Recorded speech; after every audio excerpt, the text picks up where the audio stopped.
This is a response vid to Shawn Newton. He had a video stating is seeing believing. He stated that I guess the Boston librarian was having a discussion with a Mayweather fan on his Facebook or whatever, and the guy and we all know the Boston librarian knows he studies a lot of the old school fighters, and he made countless videos breaking down the old school fighters. And I guess the Mayweather fan told him, "How can you really know how good those fighters were if you didn't visually see them?" So, my thing is, even when people nowadays watch fights and they have the ability to watch a lot of fights, they still don't know what the hell they're looking at. They still can't break down what they're looking at. They still can't rightfully process what's going on. So I can't say you have to see it. If you know a certain sport and you know how the sport is played, how the dynamics of the sport goes, if you don't, like, say for instance, like, I never seen Willie Pep fight.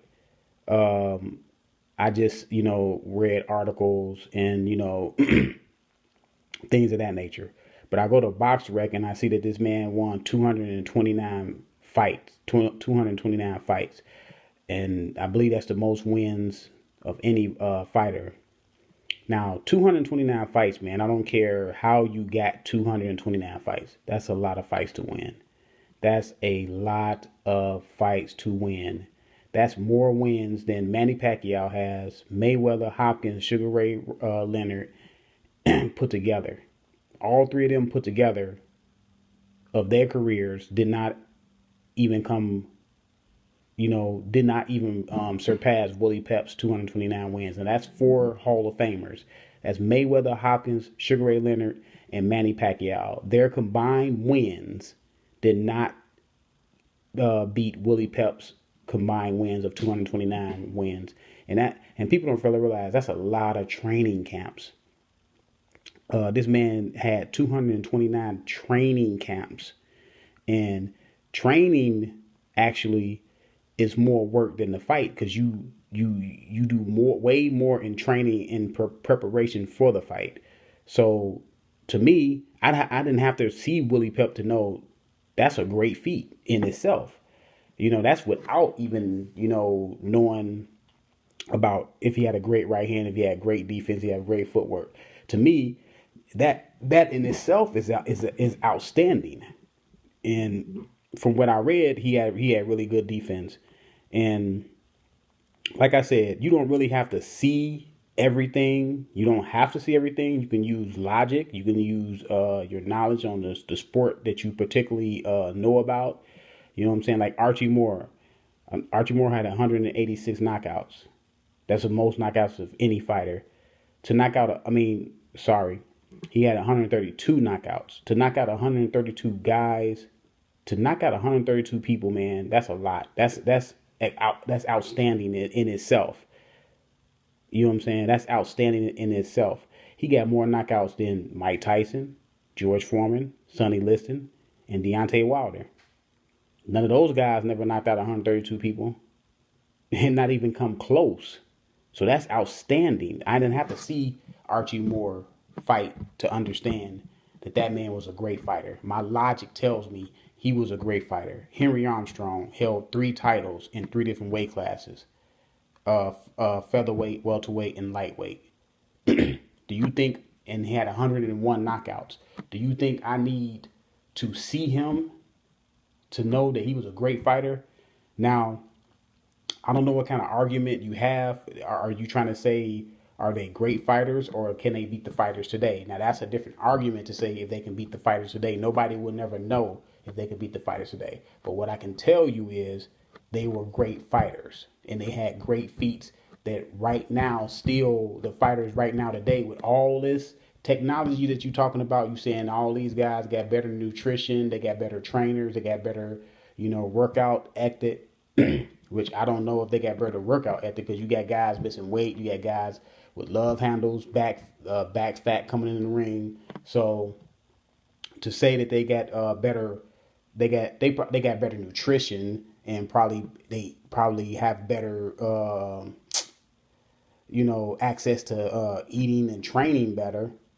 But to say that these guys wasn't, you had to see these guys to know that they were great fighters, then you don't know too much about the sport that you're into, or you just need to go and study some more, because you don't have to see to know Henry Armstrong was a great fighter. I don't need to see it.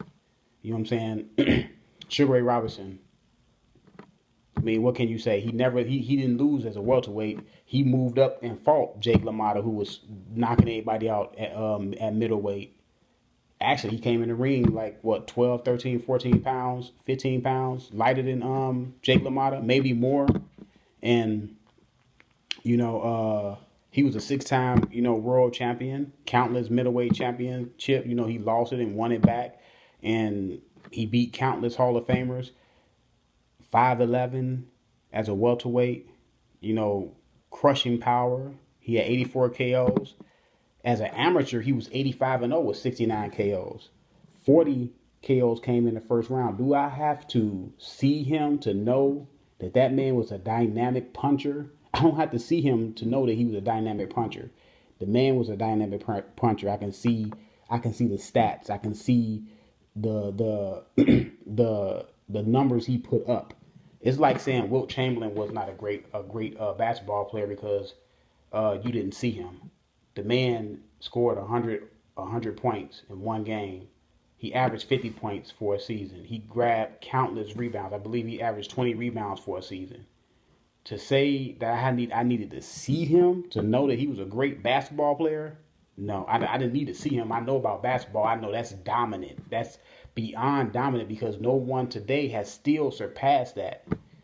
Oscar Robertson averaged a triple-double in a season. No one still has averaged a triple-double in a season. Do I have to see Oscar Robertson to know that he was a great basketball player? I don't have to see it, because I know enough about the sport. See, the guys, people that need to visualize it are the people that don't know really that much of what they looking at, or what they they don't know that much about that sport. So it may take them to visualize it to know, to recognize. I don't have to recognize that Archie Moore, got the most knockouts in boxing history and say that, man, maybe Archie Moore wasn't that good. No, that man was great.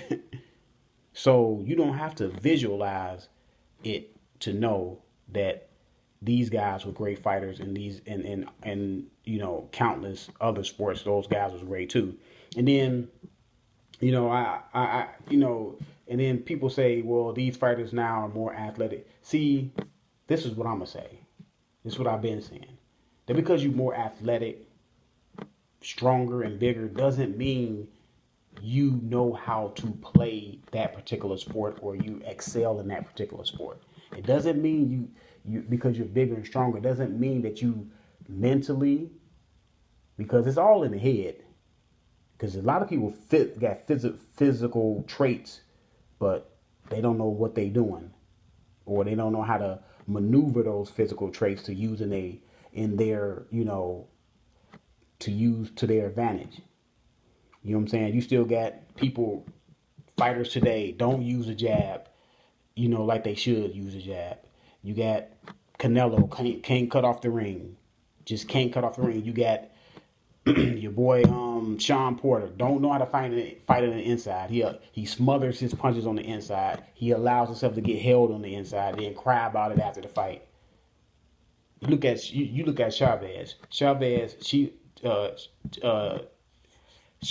knew how to fight on the inside, not smother his punches, and not get held like Shawn Porter do. People say Shawn Porter's an inside fighter. See, when people say Shawn Porter's an inside fighter, I know right then and there you can't know really what you're talking about, because this guy is not an inside fighter. He smothers his punches. He falls in. All he does is a little bull rush. He used to be a former football player, so he used to that collision type thing, and that's what he does. He collides guys on the inside. He doesn't use punch differentiation. He doesn't use different punches when he gets on the inside, he allows himself to get smothered and he allows himself to get held, a la Kell Brook. He said Kell Brook held him. His father said he counted the times that Kell Brook held him. Kell Brook must have held him like over 100 times. That's knowing how to fight inside. If you're an inside fighter, I'm gonna tell you right now, if you're an inside fighter, you don't allow yourself to smother your punches. You don't allow yourself to get held because you know why? Because you understand distance when you're on the inside. You understand what punches to use and what punches not to use while you're on the inside. You understand that people are going to try to hold me on the inside because they know I know how to fight on the inside. So I have to do something to combat that. Shawn Porter is not an inside fighter because, one, he smothers his punches. Two, he allows himself to get held countless times after countless times. So, like I said, just because the fighters nowadays or athletes nowadays got better nutrition and all this doesn't mean they know how to play that particular sport to the highest level and get the most out of that sport. So what I'm going to say, okay, LeBron James, case in point, 6'8", 260 or something like that. Physically gifted. Doesn't know how to play in the post. Does not have a post-up game. Just not start last year really getting in the post. And the man been in the league for like 10, 11 years. He just not got in the post. He's 6'8", 260. You mean to tell me he has not mastered bagging smaller guys down, scoring on them? Still right now today, he has not. He looks like a fish out of water. When I see him in the post, his footwork is so terrible. But he's been in the league 11 years, and everybody won't talk about his physical gifts, but he does not know how to, and that's a big advantage for him. He don't even know how to take. He does not know how to take advantage of the biggest advantage that he has on the basketball court, and that's his size. And he still don't know how to use it properly. So, that's just my take on it. Now, do you have to see? I say you have to see if you don't know what the hell you're talking about. If you know what you're talking about and you know the sport, you know the inside and out of the sport, you don't have to visualize everything to know that a person can excel in that sport and he is a great fighter or a great basketball player or whatever they do. So, yeah, that's just my response vid to Shawn Newton. Go check out his channel. He got a nice channel. This is Boxing Talk 8576. I'm out.